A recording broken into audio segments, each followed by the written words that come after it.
అగ్నిదేవ్ ఎవరూ గుర్తుపట్టకుండా మొహానికి మాస్క్ వేసుకొని కారు దిగుతాడు. పున్నమి, పృథ్వీ ఇద్దరు కూడా అగ్నిదేవ్ను చూసి అతను ఖచ్చితంగా డిటెక్టివ్ అయి ఉండడు, డిటెక్టివ్ అయితే కనుక మొహానికి అలా క్లాత్ ఎందుకు కట్టుకుంటాడు అని ఆలోచిస్తూ ఉంటారు. వకీల్ సాబ్, అతను డిటెక్టివ్ కాదు, మనమిద్దరం కలిసి అమ్మమ్మగారి డబ్బుల్ని అలాగే అతని దగ్గర ఉన్న ఆధారాలు రెండు కూడా వాడి దగ్గర నుంచి తీసుకోవాలి అని పున్నమి చెప్తుంది. సరే పున్నమి, అయితే నువ్వు ఒక సైడ్ వెళ్ళు, నేను మరొక సైడ్ వెళ్తాను, ఇద్దరం ఒకే సైడ్ వెళ్ళటం కరెక్ట్ కాదు అని పృథ్వీ చెప్తాడు. సరే వకీల్ సాబ్ అని పున్నమి అంటుంది. ఇక అగ్నిదేవ్ తను తీసుకొచ్చిన ఆధారాలను అక్కడ పడేసి భానుమతమ్మ బ్రీఫ్ కేసులో పెట్టిన ₹1,00,00,000 తీసుకొని వెళ్ళిపోతూ ఉంటే అగ్నిదేవుని పృథ్వీ, పున్నమి ఇద్దరూ కలిసి చుట్టుముడతారు. ఒరే, మర్యాదగా ఆ డబ్బులు అక్కడ పెట్టు అని పృథ్వీ చెప్తూ ఉంటాడు. అగ్నిదేవ్ టెన్షన్ పడుతూ ఉంటాడు. ఇక అగ్నిదేవ్ పడేసిన ఆధారాలను పృథ్వీ వెళ్ళి తీసుకొస్తాడు. ఒరే, మర్యాదగా ఆ డబ్బు అక్కడ పెట్టి ఇక్కడ నుంచి వెళ్ళిపో, మా నానమ్మను మోసం చేయాలని చూస్తున్నావా అని పృథ్వీ అంటాడు. మరోవైపు భానుమతమ్మ పృథ్వీ, పున్నమిని చూసి వీళ్ళెందుకు వచ్చారా అని జనార్దన్ని అడుగుతూ ఉంటుంది. వాళ్ళు వస్తున్నట్టు నాకు కూడా తెలియదమ్మా అని జనార్దన్ చెప్తాడు. డబ్బు అక్కడ పెట్టి మర్యాదగా వెళ్ళు అని పృథ్వీ చెప్తూ ఉంటాడు. ఆ మాటలకు అగ్నిదేవ్ పున్నమికి గన్ గురిపెడతాడు. అగ్నిదేవ్ తెలివిగా వెళ్ళి పున్నమికి గురిపెట్టిన గన్ని అగ్నిదేవ్ చేతుల నుంచి లాక్కోబోతూ ఉంటాడు. కానీ అగ్నిదేవ్ గన్ని గట్టిగా పట్టుకుంటాడు. కానీ కమలికి సంబంధించిన ఆధారాలు పృథ్వీ చేతిలో నుంచి దూరంగా పడతాయి. ఇక పృథ్వీ గన్నుని లాక్కోబోతూ ఉంటే పృథ్వీని పక్కకు నెట్టేసి అగ్నిదేవ్ పున్నమికి మరొకసారి గన్ గురిపెడతాడు.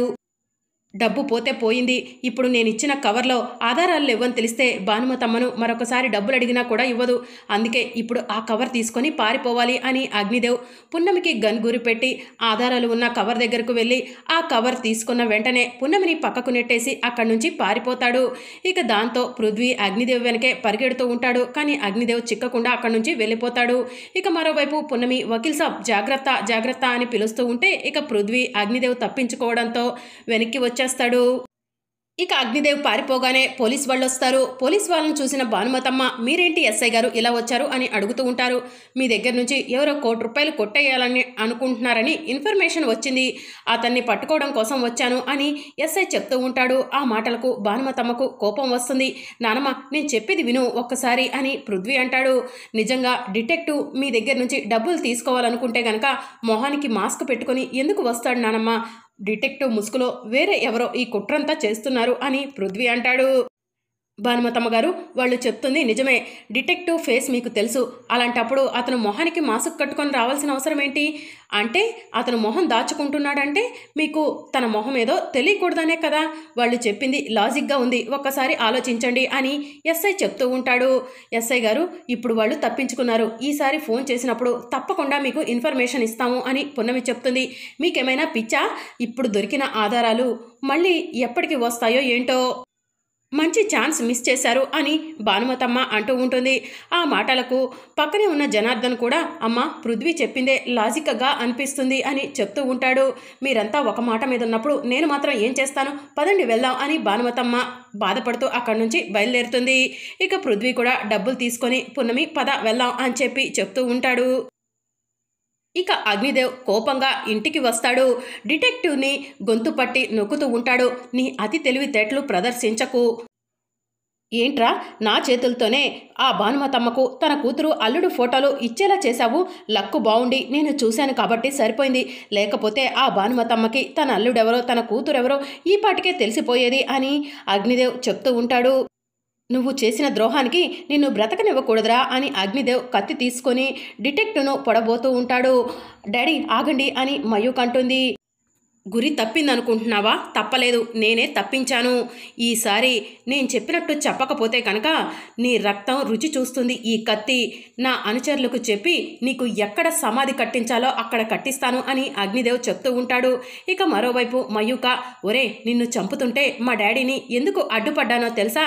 నువ్వు బంగారు గుడ్లు పెట్టే బాతువి, నిన్ను పోగొట్టుకోవటం ఇష్టం లేకే మా డాడీకి అడ్డుపడ్డాను. ఆ విషయాన్ని గుర్తుంచుకొని మేం చెప్పింది చెప్పినట్టు ఆ భానుమతమ్మకి చెప్పు అని అగ్నిదేవ్ మయూక డిటెక్టివ్కి చెప్తూ ఉంటారు. అగ్నిదేవ్ చెప్పినట్టుగానే డిటెక్టివ్ మళ్ళీ భానుమతమ్మకు ఫోన్ చేస్తాడు.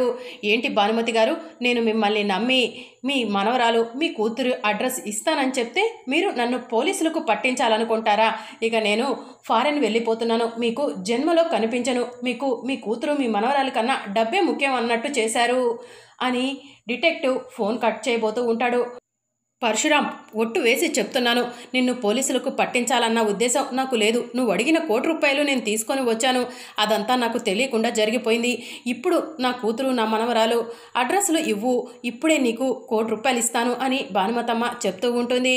ఇక నేను ఎవరి మాట విన్నండి, నన్ను పోలీసులకు పట్టించాలని చూశారు, నా దారి నేను చూసుకుంటాను, గుడ్ బై అని డిటెక్టివ్ ఫోన్ కట్ చేయబోతూ ఉంటే భానుమతమ్మ దగ్గర నుంచి ఒక్కసారి నేను మాట్లాడతాను అమ్మమ్మగారు అని ఫోన్ పున్నమి తీసుకుంటుంది. హలో డిటెక్టివ్ గారు అని పున్నమి అంటూ ఉంటే మీరెవరండి అని డిటెక్టివ్ అడుగుతాడు. నేను పున్నమిని, భానుమతమ్మ గారి మనవరాల్ని.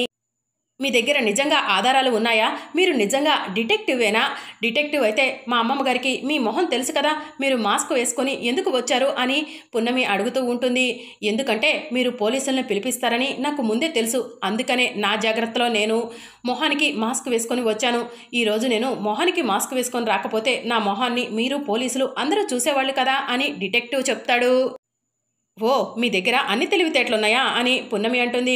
ఇక అప్పుడే పున్నమి చేతిలో నుంచి పృథ్వీ ఫోన్ తీసుకుంటాడు.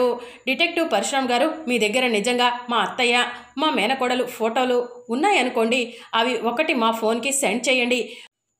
అప్పుడు మీరు చెప్పింది నిజం అనుకొని మీరు ₹1,00,00,000 కాదు 10 కోట్లైనా ఇస్తాము అని పృథ్వీ చెప్తూ ఉంటాడు.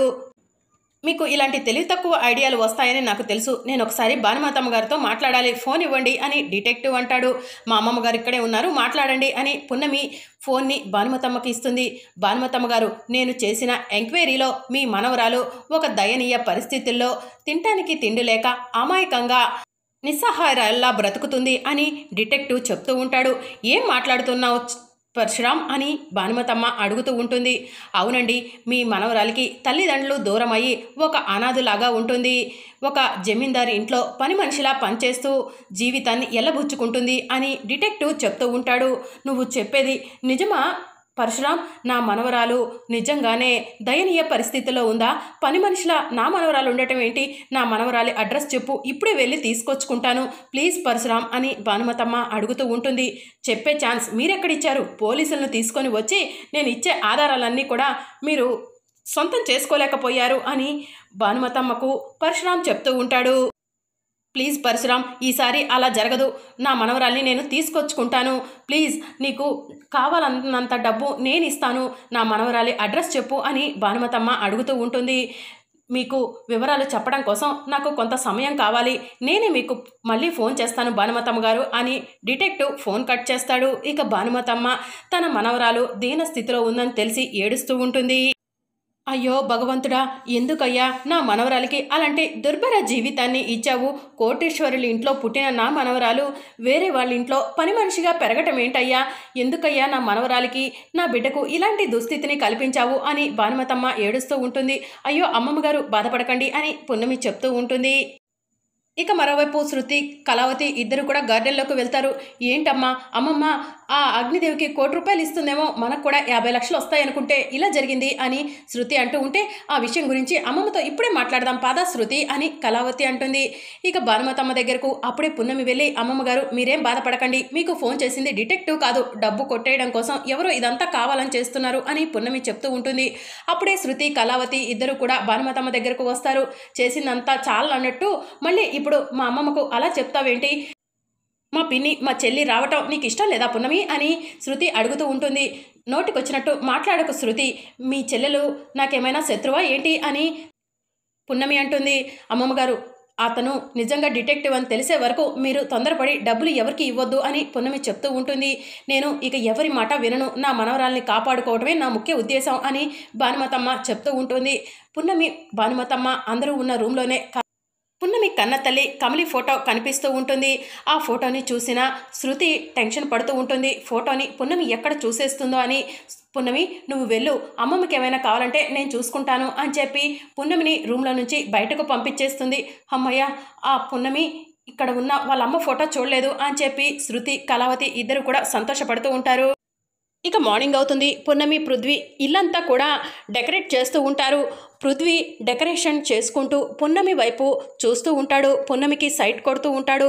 ఇక పున్నమి పృథ్వీ చూడటం గమనించగానే వెంటనే పృథ్వీ పున్నమిని చూడనట్టు తల పక్కకు తిప్పుకుంటాడు. అలా పున్నమి 2 సార్లు పృథ్వీని చూస్తూ ఉంటుంది. పున్నమి చూడగానే పృథ్వీ తల తిప్పుకుంటూ ఉంటే పున్నమి పృథ్వీ దగ్గరకు వెళ్తుంది. ఏమైంది వకీల్ సాబ్, ఈరోజు నన్ను కొత్తగా చూస్తున్నారు, ఎప్పుడూ చూడనట్టు చూస్తున్నారు అని అడుగుతూ ఉంటుంది. యూ మీన్ మీ అని పృథ్వీ అంటాడు. అవునండి, మిమ్మల్ని అడుగుతున్నాను అని పున్నమి చెప్తుంది. మరి అప్కమింగ్ ఎపిసోడ్లో ఏం జరగబోతుందో తెలుసుకోవాలనుకుంటున్నారా? అయితే ఛానల్ను సబ్స్క్రైబ్ చేసుకొని సపోర్ట్ చేయడం మర్చిపోకండి. Thank you for watching.